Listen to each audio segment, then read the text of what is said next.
Very good evening to all history class 12 students. तो students, आज की वीडियो में हम हिस्ट्री के सेट 6161 के सारे बोर्ड के इंपॉर्टेंट एमसीक्यूज कवर करेंगे। इससे पहले हम 4 सेट्स ऑलरेडी सॉल्व कर चुके हैं। अगर अभी तक आपने उनके एमसीक्यूज और सॉल्यूशंस नहीं देखे हैं तो I will attach the link of all those 4 videos in the description box. आप वहां से वो वीडियोस भी एक्सेस कर सकते हैं। तो स्टार्ट करते हैं बेटा आज का वीडियो। आज का फर्स्ट एमसीक्यू है हमारा। एज्यूम, मान लीजिए, you visit a museum and find a Harappan seal depicting a bull. What might this suggest about Harappan beliefs and practices.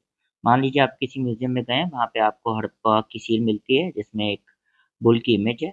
ये आपको क्या सजेस्ट करता है हड़प्पा के बिलीफ्स और प्रैक्टिसेस के बारे में? ये आपको ऑप्शंस में से चूज करके बताना है। ए है, bulls were considered important for protection. नहीं, रॉन्ग है ये। Bulls were associated with warfare with Oman? No. Bulls were considered as a symbol of wealth? No. Bulls were usually used in agriculture? Yes. जो उनकी agriculture techniques थी उसमें bulls were the important part to be used for the logging of field, right? Question number 2 है बेटा। Who among the following was an ex-army brigadier and director general of Archaeological Survey of India in 1944? Year याद रखिएगा, 1944 में कौन director general था ASI का, जो कि एक एक्स आर्मी ब्रिगेडियर भी था? आंसर सिंपल है, REM Wheeler. Option number B is the correct answer for this question, right. Moving forward to question number third. Assertion and reason की दो स्टेटमेंट दी गई है। असर्शन है बेटा, in ancient India gotra system was a way to trace lineage. Family की lineage के बारे में पता लगाने के लिए एंशिएंट इंडिया में गोथ का सिस्टम फॉलो होता था। Gotra was an exogamous unit. गोथ एक एक्सोगेमस यूनिट था। Married within the same goth was not allowed. कहने का मतलब है जो शादियां हैं वो सेम गोथ के लोगों में नहीं की जाती थी। ये भी स्टेटमेंट बिल्कुल सही है, राइट। सो क्योंकि रीजन भी सही है, असर्शन भी सही है, और रीजन असर्शन को प्रूव कर रहा है, तो what will the correct statement? Option number A, right.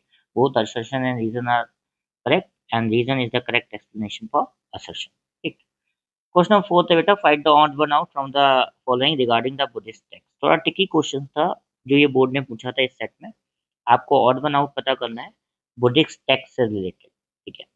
अब ज्यादातर A B C D options में आपको बुद्धिस्ट टेक्स्ट से रिलेटेड बुक्स देखने को मिली जाएंगी जो आपने चैप्टर नंबर 4 में पढ़ी थी, पार्ट 1 हिस्ट्री के, राइट।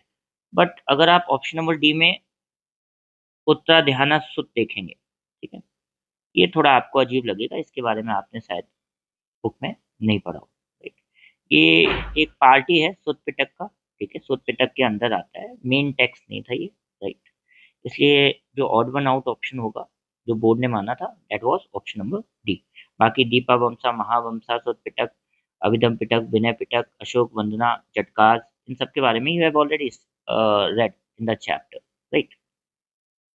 क्वेश्चन नंबर 5 है बेटा, मैच द फॉलोइंग क्वेश्चन है, राइट। हमें बताना है कि कैरेक्टर जो महाभारत में थे इनका रोल क्या था, ठीक है। तो अगर युधिष्ठिर देखें बेटा, युधिष्ठिर सबसे बड़े भाई थे पांडवास के, ठीक है, या eldest of the Pandavas. Dhritarashtra, right. Dhritarashtra कौन थे? फादर थे दुर्योधन के, राइट। कुंती माँ थी किसकी? पांडवास की। गांधारी किनकी माँ थी?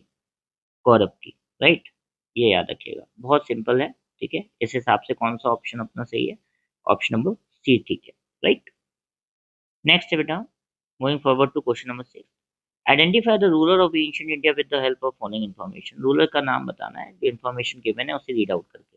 ही was the most powerful of Gupta rulers. Gupta ruler में जैसे मोस्ट पावरफुल आए, आपको आंख बंद करके समुद्रगुप्त लगाना है। जहाँ पे मौर्यन डायनेस्टी में अशोक है, वहीं गुप्ता डायनेस्टी में कौन है? समुद्रगुप्त। सेकंड देख लेते हैं स्टेटमेंट क्या लिखी है इनके बारे में। He was a pattern of art and Sanskrit literature. ये भी ठीक है, राइट। पैट्रन तो थे ही आर्ट और संस्कृत लिटरेचर की है। He was consider equal to the gods by his people. भगवान की उपाधि दे रखी थी ना उन्होंने, कई सारे टाइटल्स भी भगवान के नाम के लिए, राइट।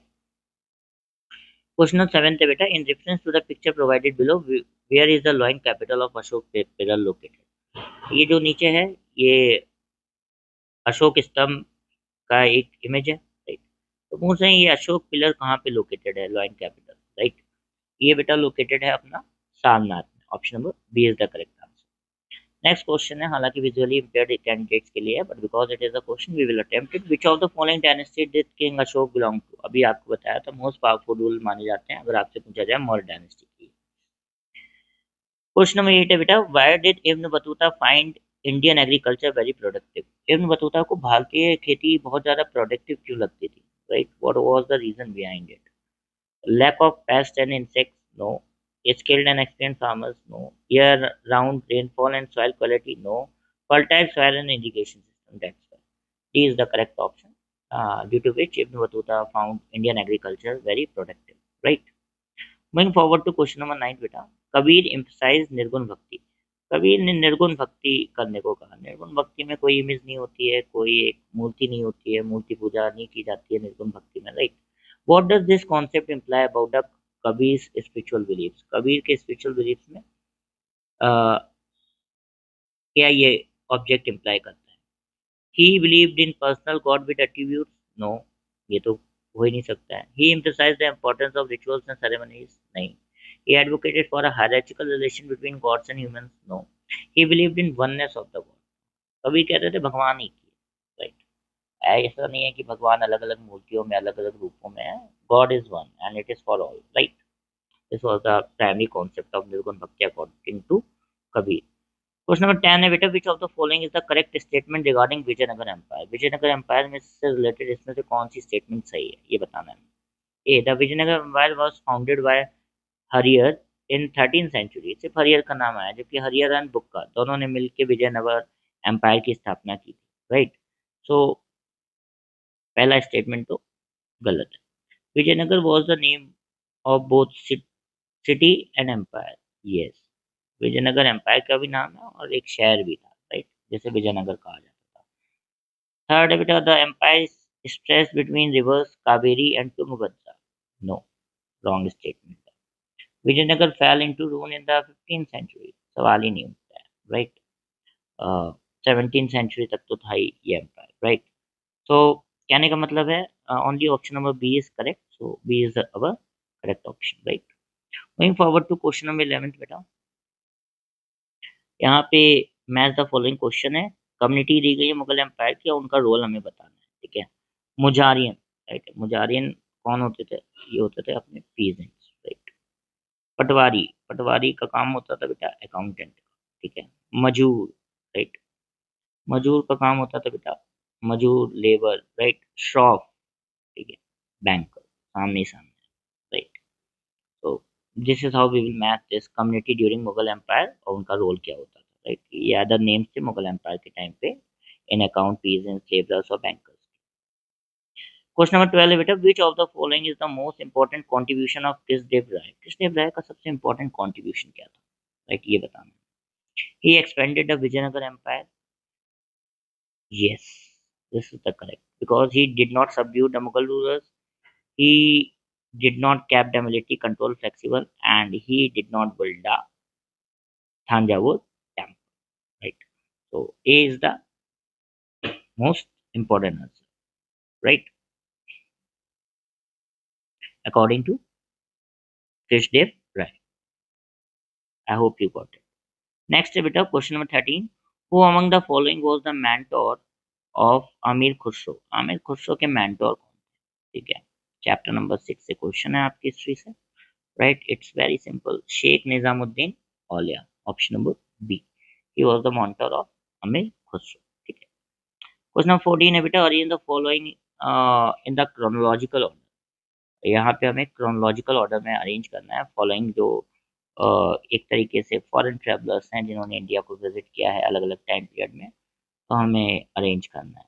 तो अगर हम देखें फ्रांसिस बर्नियर, ये लगभग बेटा इंडिया में आए थे 1658 में। ईयर याद होना चाहिए अगर आपको पता है, और ये 1658 से 1669 तक रहे थे इंडिया में। Right, Abdul Razzaq, right, he arrived somewhere around 1442। Right, mid 15th century तक रहे थे, लगभग 8 से 9 साल। इब्न बतूता 1334 में इन्होंने विजिट किया था इंडिया को। And then this Al-Biruni, he visited India around 117 1017 sorry. Right, और एंड 17 में विजिट किया था इन्होंने इंडिया में।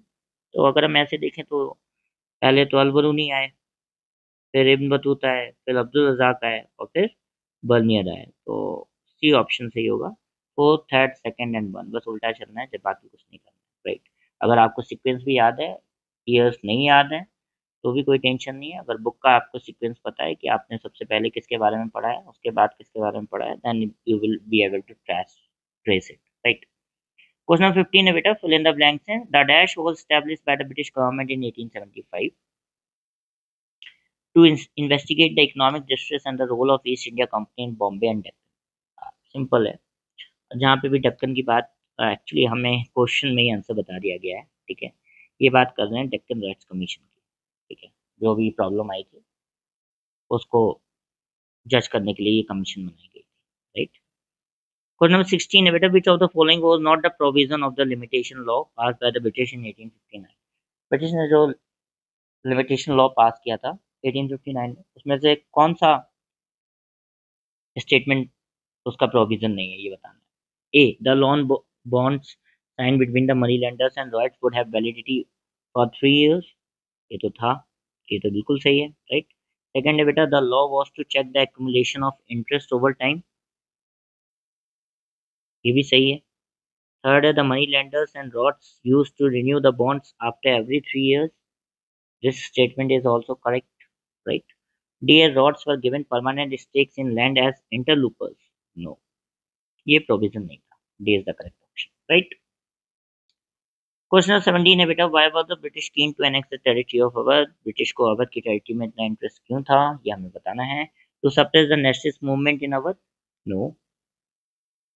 To get access to Awadh rich resources. Yes, B is the correct option. Awadh में बहुत ज्यादा रिच मिनरल्स एंड रिसोर्सेज पाए जाते थे, जिन पे वो अपना एक्सेस चाहते थे, कंट्रोल चाहते थे, right. That's why they were interested in the capture of Awadh. Moving forward to 18 question बेटा, from the following identify the local leader of Singhbhum who led the cultivators to join the revolt of 1857। Singhbhum में जो local leader था उसका नाम था बेटा गोनू, ठीक, नाम याद रखिएगा, GONN, राइट। नेक्स्ट है बेटा, मैच द फॉलोइंग क्वेश्चन है, मैच करना है, इंटरनेशनल लीडर्स हैं और उनके रोल हैं, राइट। अभी ये आपका चैप्टर नंबर 11 से है, राइट। जब आप गांधी जी और नेशनलिस्ट मूवमेंट के बारे में पढ़ते हो, उससे पहले कई सारे इंपॉर्टेंट लीडर्स और उनकी कंट्री जिससे वो इंडिपेंडेंस से रिलेटेड थे, उसके बारे में बताया गया था, राइट। वही हमें देखना है, राइट। सो हो ची मिन, ये रिलेटेड है struggle of to free Vietnam से, राइट। गैरीबाल्डी क्लास 10 में भी पढ़ा था, Italy. George Washington, right. George Washington बेटा है आपका, हमने पढ़ा था American war of independence. Clement Attlee, British withdrawal from India, right? So this is how we will mark this, and what is the correct option according to the math that we have done? Option number B is the correct option, right? Next है बेटा, question number 20 है अपना, why was the 1929 Lahore session of Congress significant. 1929 Lahore session क्यों significant था, correct option choose करना है, right. इसका तो बी था, है ना। इसका है बेटा पूर्ण स्वराज, राइट। पूर्ण स्वराज की शपथ ली गई थी 1929 में। प्रेसिडेंट कौन थे उस समय, याद रखिएगा, जवाहरलाल नेहरू थे, राइट, कांग्रेस के। क्वेश्चन नंबर 21 है बेटा, who among the following was the leader of advisory committee of the constituent assembly. Advisory committee के प्रेसिडेंट कौन थे, सिंपल है, सरदार वल्लभ भाई पटेल थे, right. He was the member of और sorry president of the advisory committee of constituent assembly, right. I hope जितने भी मैंने ये आपको एमसीक्यूज एक्सप्लेन किए हैं आपको अच्छे समझ में आएंगे। If you have any doubt और query you can ask me in the comment box. Do watch my previous 4 videos that I have made of all the MCQs of last 4 board papers of history 2025। ये भी 2025 पे ही set है, जो कि 5th set है, right. सारे sets में questions different हैं, तो अभी तक मैं आपको 100 MCQs कवर कर चुका हूँ 2025 5 सेट्स के। Do like, share and subscribe my channel. Recommend my channel to your friends who are planning to give their board exam in 2026, and do wait for further videos. Have a very good day everyone.